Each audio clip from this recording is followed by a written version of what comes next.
আমরা শুনেছি যে এখানে একটি বিল্ডিং ভূমিকম্প হওয়ার পর থেকে ধসে পড়লো। তো আমরা এখানে সেবা দেওয়ার জন্য আসছি। আমাদের এখানে স্কাউট সহ বিভিন্ন সংস্থা, রেড ক্রিসেন্ট ওনারা আছে, ওনারা হচ্ছে সেবা দিয়ে যাচ্ছেন। আমরা এখানে ক্রাউড কন্ট্রোল থেকে শুরু করে ভিতরে কোনো আহত আছে কিনা আমরা এগুলো ফাইন্ড আউট করে আমরা তাদেরকে একটা সেফ জোনে নিয়ে আসবো। এটাই হচ্ছে আপাতত আমাদের কার্যক্রম।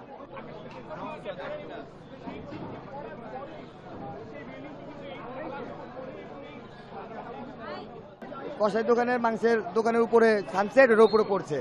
আপাতত কোনো আহত হয়নি, কিছু মানুষ অথবা না না মারা যায়নি, কিছু মানুষ আহত হয়েছে আর কি, মানে কিছু মানুষ আহত হয়েছে। ওই ওই যে দোকানদারের সানসেটটা মানে উপর থেকে ওয়ালটা ভেঙে ভেঙে পড়ে গেছে সাথে সাথে সাথে সাথে। না না, দুই এক মিনিট পরে আসছি, কিন্তু পড়ে গেছে।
ভাই